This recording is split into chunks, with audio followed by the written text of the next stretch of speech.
the new emerging financial regulatory pressures that are going to that are going to severely impact the role that commercial banks can play in project finance, let alone in terms of providing any equity support to either the governments or to specific projects. And I think that is going to simply come from the fact that the risk weightage that's coming out even in Basel II and Basel III is going to make the banks shrink away from anything longer term other than purely from an arranging an advisory role and to provide some working capital support. And this creates a gap. That's going to be keenly felt as more and more projects turn to PPP style financing expectations, certainly from some of the regional governments that themselves are unlikely to continue to fund and build and operate the projects. And I think that's a challenge that doesn't have easy answers unless, as will be seen in subsequent presentations, we create specific development institutions that are focused on sectors and focused on project finance. I would like to briefly touch upon the project bond market because this is an opportunity where the banks and financial institutions can step up to the plate. Historically, project bonds have been a very, very large pool. If you set aside the monoline insurers that have gone out of fashion, the market is still quite healthy. It's one where the mega energy projects will increasingly, have resort to, especially as they mature during the cycle, and these will also benefit from structures which have regulated revenues or revenues that have a significant regulatory influence for a fixed period, or where there is a long-term power contract in the case of energy sector opportunities.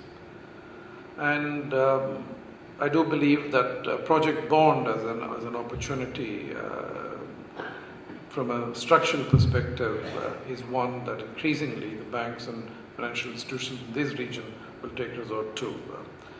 And this is a deep market. Some of the Abu Dhabi projects have successfully tapped, as you will see, whether it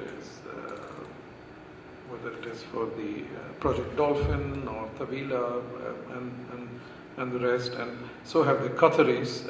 So this is a market, I think, which would still remain open to good quality regional projects. It's got a number of advantages. I would not labor. I think some of this will be put on the website as a presentation.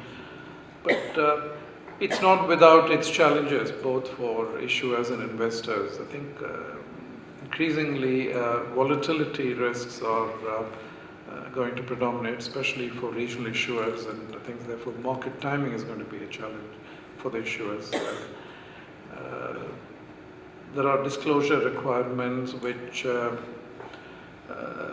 could, especially for regional governments that have not had credit rating or in the process of getting their credit rating in place, will come up to speed. The regulatory framework also in the region, especially for project financing, will have to be further improved.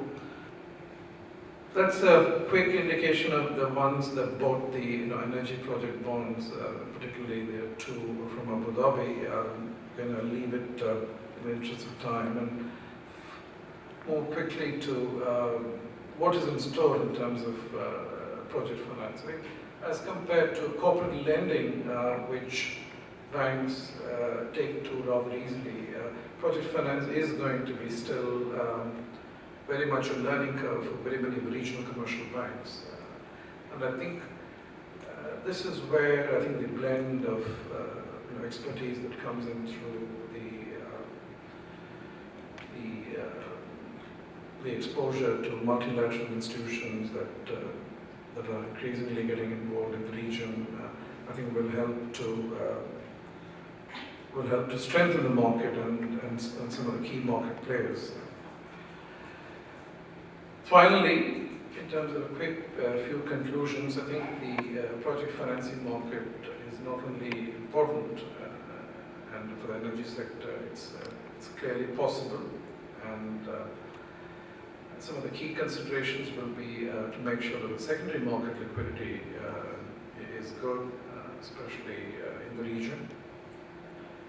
There are better mechanisms for reporting, and then there's an ongoing effort, so it's not a one-off exercise to engage the market, and making sure that investor relations are put on proper course, and projects and project sponsors invest in investor relations and communications